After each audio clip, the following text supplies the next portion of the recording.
Hi, my name is Sarah Fulgham. I work with Aaron and Jennifer for our Stations for Success. We focus through grade levels 3 through 5, with me doing third grade, Aaron did fourth grade, and Jennifer did fifth grade. We hope you enjoy. Thank you.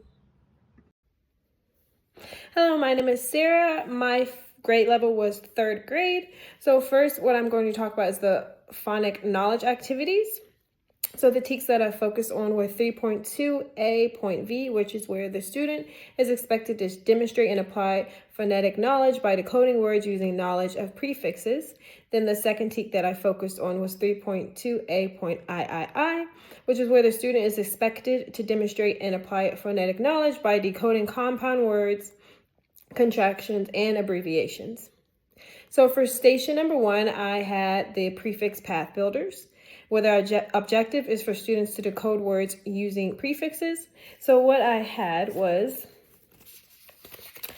I created a set of note cards. One of the note cards has the prefixes and the other has the root word. So what the student will do is they will pick from the prefix. So let's say they picked un. And then they will pick a word from the base word, and that gives them unfill. So the student will read the word aloud, unfill. Then they will identify if it is a real word, or if it's not, then they will write the meaning of the word if it is a real word. So they do have a recording sheet for that, which you don't have to do. You can have, you can write on the board, real word, not a real word, and they can just sort it that way. So the worksheet looks like this. So prefix. So un will go here for this example. The base word that I chose was fill. The new word that is created is unfill. And we know that that is not a real word, so I'll put in for no. And because it's not a real word, I won't fill this out, the meaning to it. And the second activity that we'll have is, the second station is compound word detective. So that objective is for students to decode compound words by breaking them into two meaningful parts. So then I just have a stack of compound words here in this note card. I create them myself. It's low prep, just like the last one. And then the first, show you an example of that. So the students will read the word. They have backpack here, and they're going to break it down into its smaller parts. So, and record that on the recording sheet. So here we go. We have the compound word, which is backpack. Then they're going to break it down into two small parts. So backpack will go here. And then here's another example. We have treehouse. Once again, they write down treehouse and break it down in the two words that create this compound word, treehouse. For the next set of stations, we have the spelling and writing knowledge stations. So the TEKS that I focused on with this are 3.2b.vi, which the student is expected to demonstrate and apply spelling knowledge by spelling words using knowledge of prefixes. And then I also chose 3.2b.ii. The student is expected to demonstrate and apply spelling knowledge by spelling compound words, contractions, and abbreviations. And once again, I focus on the compound words. And then I chose these TEKS because they coincide with the TEKS from the previous activities.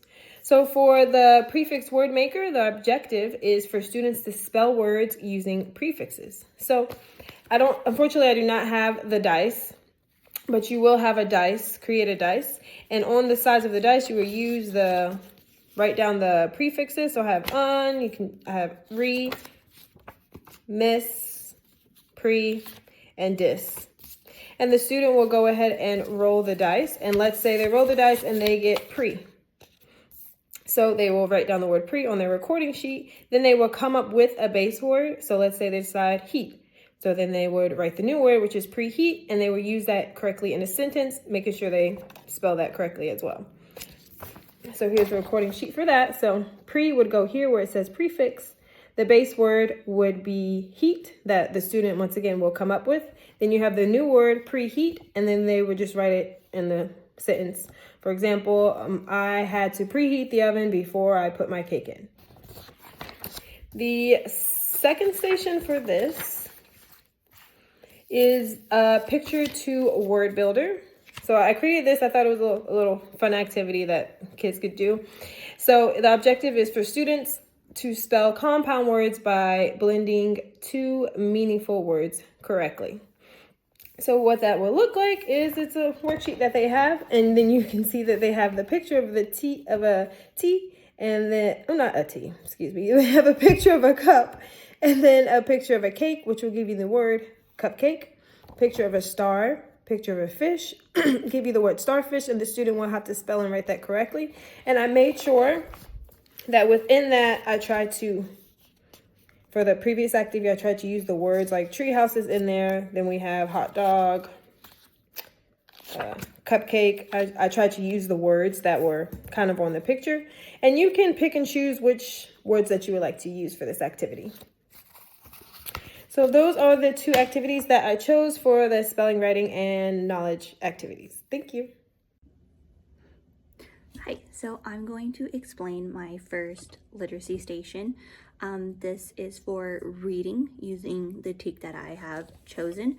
So we are looking at a TEK for decoding multisyllabic R-controlled syllables, as well as a TEK for spelling multisyllabic words. Again, looking at that R-controlled syllables for both, so that way they kind of line up together.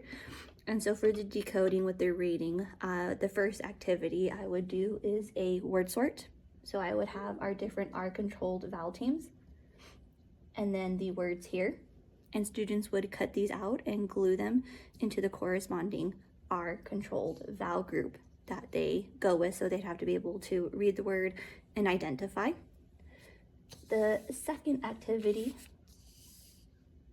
or second station in a sense, would be a fill-in-the-blank reading passage, where students will read through and pick a word from the word bank that would fit in that blank to finish the passage. And these are also R-controlled vowel team words.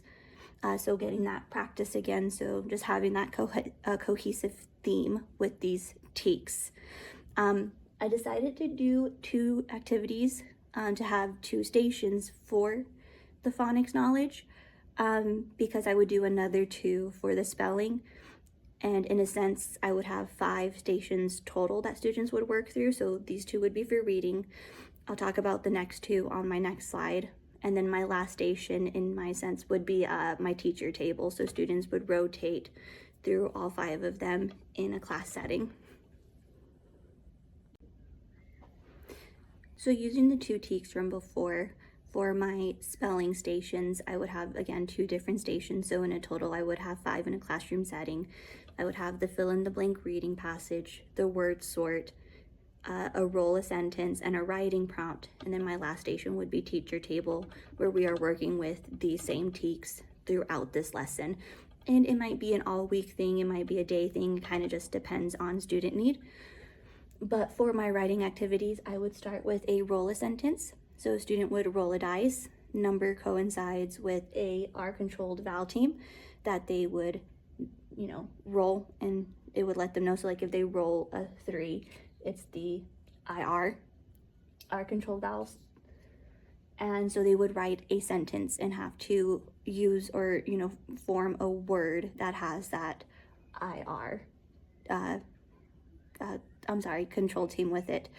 And so as they do that, they would just keep creating sentences to get that practice writing and creating. So not so much the identifying, but the creating part of it. The second part to that would be a writing prompt. So they would have this picture, and their prompt is to use this image to create a short story, 4 to 5 sentences. So not a lot. And making sure to use their R-controlled vocabulary words. So to do this perfectly, I would have start with a list of vocabulary words for R-controlled vowels that we would use with each one of these lessons. Of course, they'll be exposed to more words, but I like the idea of having that vocabulary list.